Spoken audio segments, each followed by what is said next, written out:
Hello once again, one and all, and welcome back to Conquest of Azeroth. We're taking a look at Necromancer.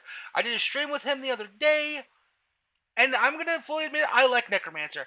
The base Necromancer kit is centered around its either undead minions, well, it's centered around its undead minions. That is basically up to level 10, that's what you're going to have to deal with.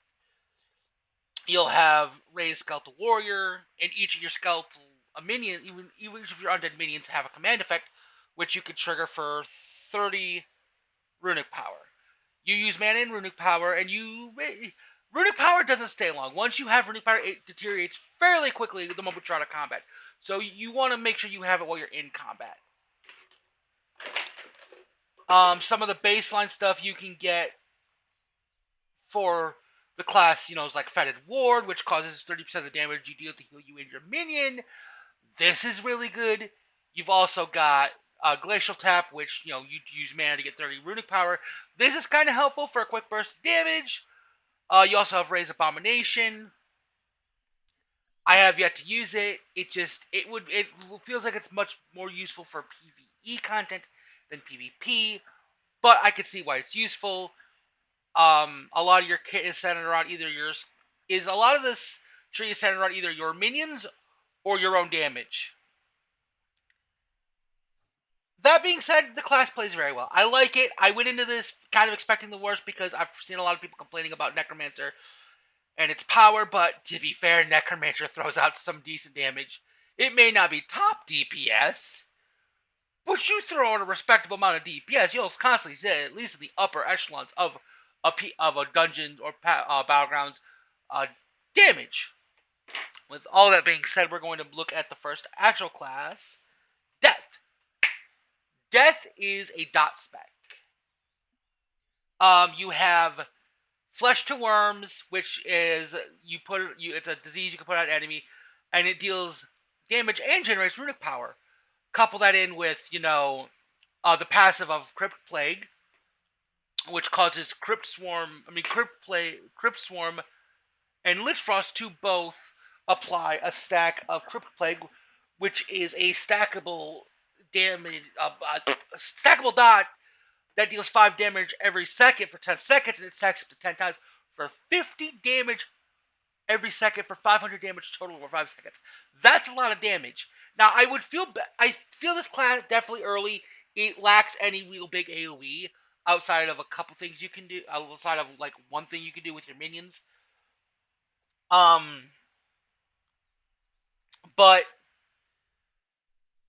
you also have your Plague of Undeath, which is your anti-healing plague, and it also fits the spell that stuns an enemy for 5 seconds and deals a decent chunk of damage.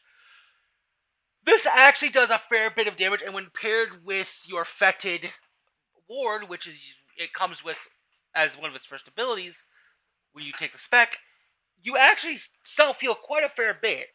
Not enough to keep you alive in a fight, but more than enough to keep you topped up and help keep you alive in, again, a 1v1.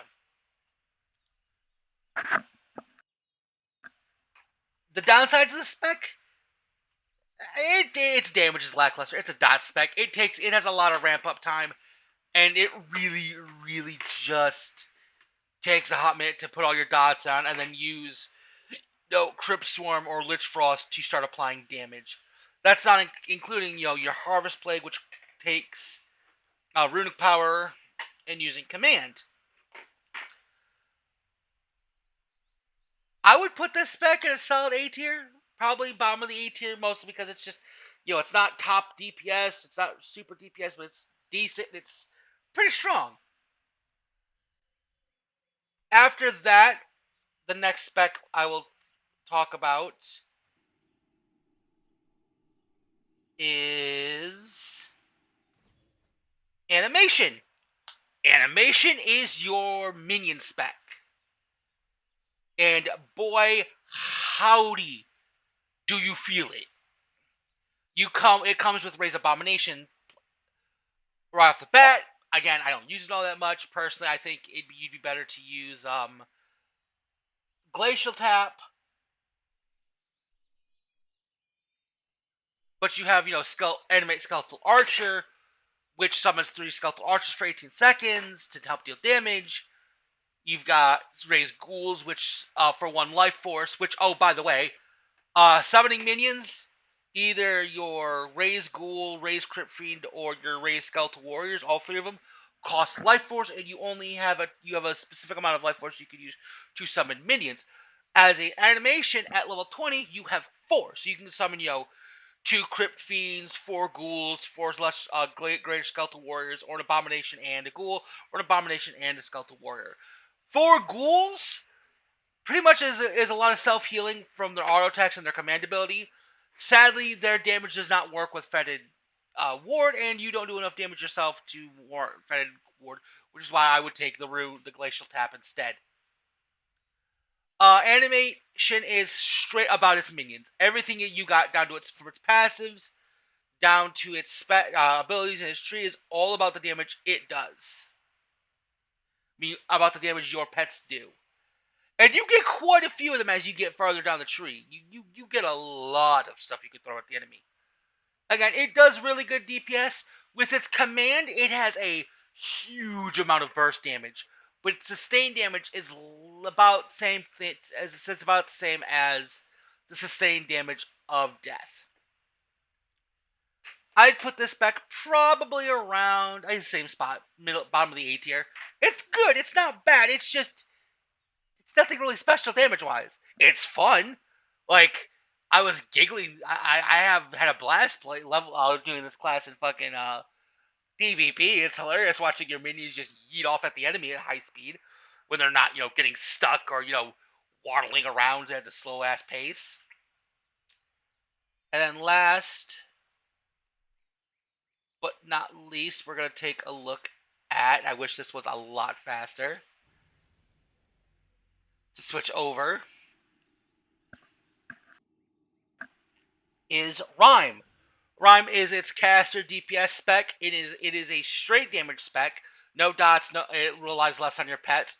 You've got Ice Barrage, which is a charge, which it has a cast time of 2 seconds, and when it does, it unleashes a barrage of shards of ice, and with the final one, freezing your target for 4 seconds, locking them in place. This you will almost immediately want to follow up with Glacial Impact, which is you can only use it on frozen targets, and it calls down a frozen icy boulder on a frozen enemy, dealing a decent chunk of damage.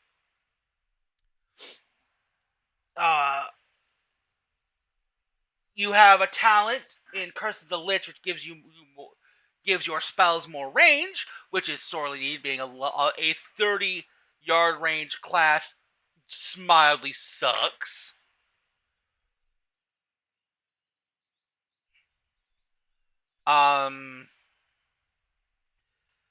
But yeah, no, it's your base.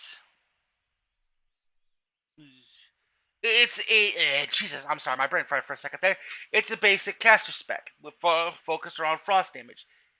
It kind of sucks because your cast times at up to level 20 are so slow. You really don't have a lot of chances to throw out abilities if you don't walk into a fight with if you don't start a fight. If you're coming into a fight late, you have little time to do anything. By the time you do anything, all of your casts are done.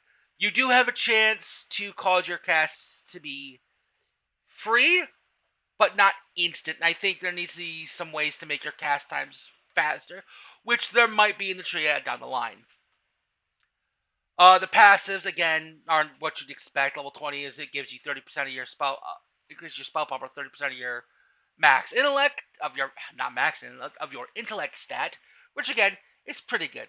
This one also pairs well with Fetid Award because you yourself are dealing damage, and you deal, when you can do damage, deal decent enough damage for it to kind of be useful. I would put this at B tier, mostly because it feels it's a little clunky to use with its cast times and no way to have instant cast, quicker casts. It just feels really, really, really clunky. Maybe down later on the spec tree it'll feel better. With all this being said, I like Necromancer. It's fun.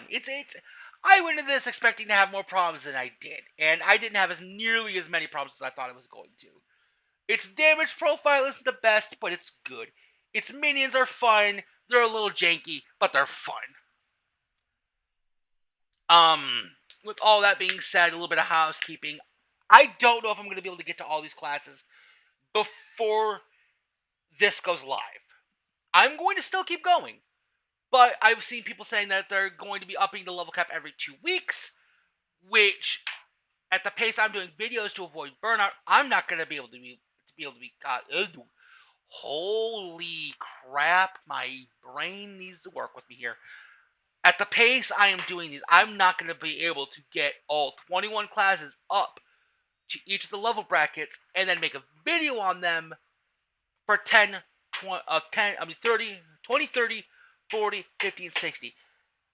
If this becomes a problem, what I'm going to do is I'm going to do a 20, 40, and 60.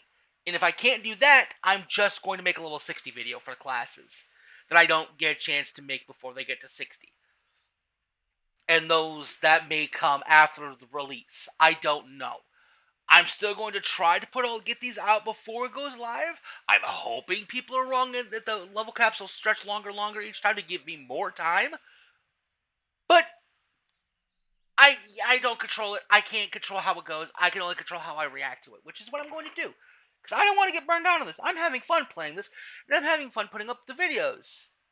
Playing these classes and, playing classes I normally wouldn't is kind of interesting.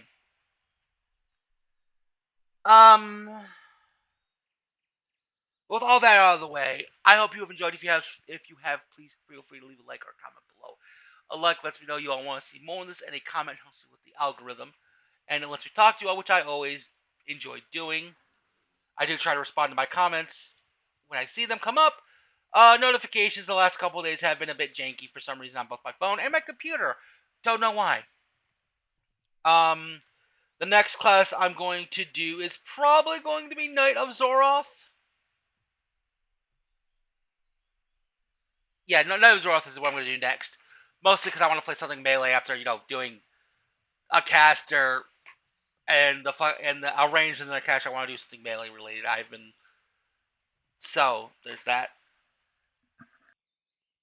But with all that said, I hope you've enjoyed, and until next time, I hope to see you all again. Bye bye.